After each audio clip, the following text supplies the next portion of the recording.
Matamu mataku, Allah sirip polok dua, papada bunga si bawa daunan,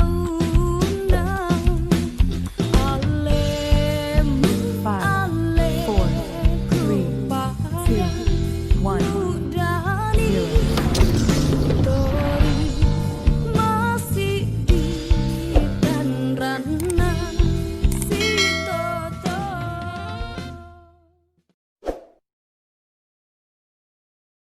Nah, hari ini kita belajar di subtema 4 pembelajaran yang kelima. Kita langsung saja ke materi pembelajarannya. Warga lingkungan rumah Udin akan berolahraga bersama. Mereka berkumpul di tempat terbuka. Udin dan Edo juga ikut. Apakah kamu bisa melakukan gerakan yang dilakukan Udin dan Edo? Nah, ini adalah gerakan yang dilakukan Udin dan Edo. Adik-adik pasti tahu kan? Ini sudah Kak Citra jelaskan pada video pembelajaran sebelumnya. Gambar yang pertama itu adalah melompat dengan satu kaki. Gambar yang kedua itu meloncat dengan dua kaki. Apa perbedaan melompat dan meloncat? Menurut Kamus Besar Bahasa Indonesia, melompat adalah melakukan gerakan dengan mengangkat kaki ke depan dan dengan cepat menurunkannya lagi. Sedangkan meloncat adalah gerakan melompat yang dilakukan dengan kedua atau keempat kaki secara bersamaan, seperti contohnya loncat katak, loncat kelinci, dan sebagainya.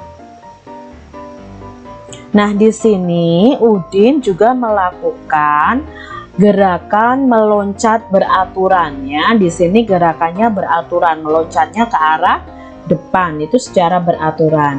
Bisa juga meloncat dengan zigzag ya. Jadi loncatannya tidak beraturan, awalnya ke kanan, lalu ke kiri, lalu ke kanan, ke kiri lagi. Itu adalah gerakan meloncat zigzag. Nah, gerakan melompat dan meloncat ini untuk melatih kekuatan otot kaki. Di sini ada percakapan antara Made dan Udin. Nah, kita baca yuk. Made, ayo kita berolahraga bersama di lapangan. Itu kata si Udin mengajak Made. Maaf Din, kali ini aku tidak ikut berolahraga. Tidak apa-apa Made, apakah kamu akan pergi ke suatu tempat? Betul Din, aku akan mengunjungi paman bersama keluargaku. Baiklah, selamat bersenang-senang. Terima kasih Udin. Nah, inilah percakapan Udin dan Made. Siapa tadi yang mengajak berolahraga bersama? Ya, Udin yang mengajak.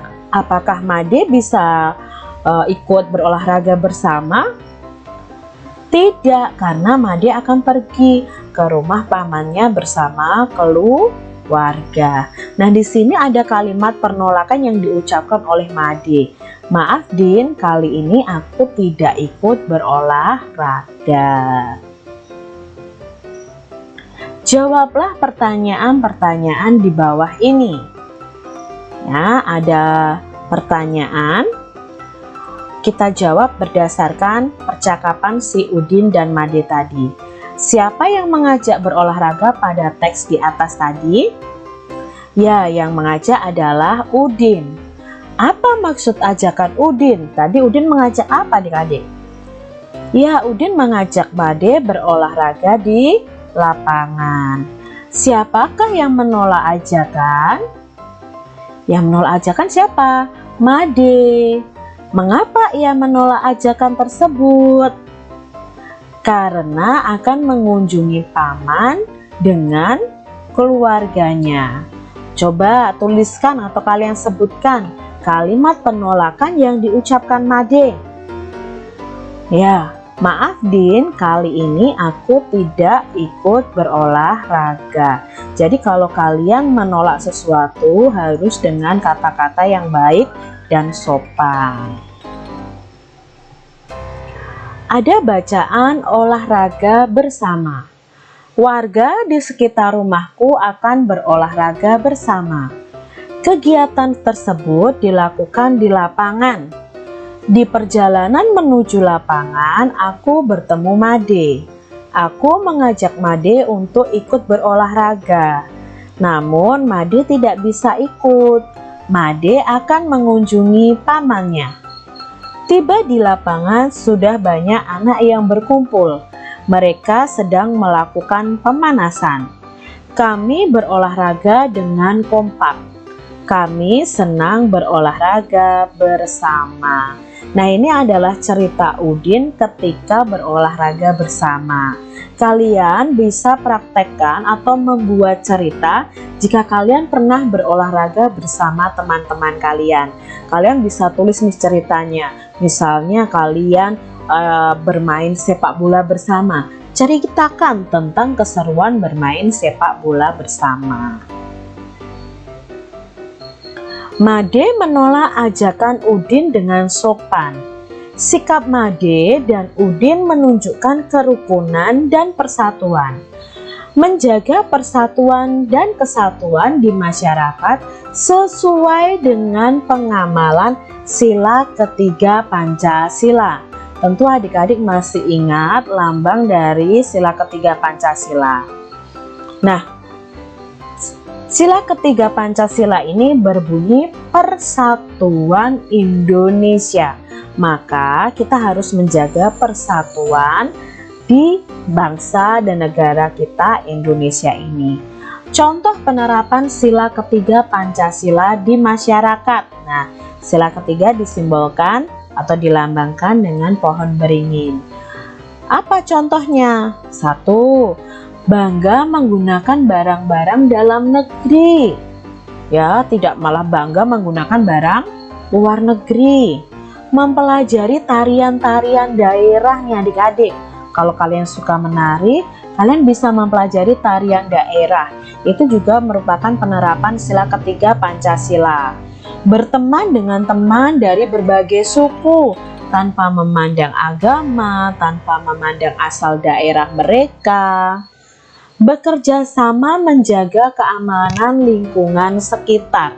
Nah, ini juga termasuk penerapan sila ketiga. Contohnya ayah kalian mungkin kalau malam ada yang dijadwal untuk ronda malam atau siskamling, sistem keamanan lingkungan. Itu juga untuk menjaga keamanan.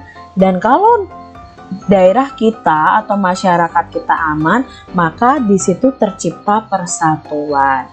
Jadi sesuai dengan penerapan sila ketiga Pancasila di masyarakat. Berilah tanda centang pada kolom yang tepat. Apakah sikap-sikap berikut ini sesuai atau tidak sesuai dengan sila ketiga Pancasila? Nah, di sini ada beberapa sikap. Apakah ini sesuai atau tidak sesuai dengan sila ketiga Pancasila? Yang pertama, melakukan ronda menjaga keamanan bersama-sama. Apakah sesuai dengan sila ketiga atau tidak sesuai? Ya, sesuai. Maka yang kita centang adalah kolom yang sesuai. Yang kedua, sikapnya hanya bergaul dengan tetangga dekat saja. Apakah sesuai dengan sila ketiga? Tentunya tidak sesuai. Sikap yang ketiga, melakukan kerja bakti membersihkan lingkungan. Ya, ini sesuai dengan sila ketiga Pancasila. Yang keempat, ikut serta dalam kegiatan warga. Ya, ini juga menjaga persatuan, jadi sesuai sila ketiga. Lebih menyukai barang-barang dari luar negeri. Tidak sesuai, karena kita harus cinta produk Indonesia. Nah, begitu adik-adik untuk materi di tema 1 subtema 4 pembelajaran yang kelima.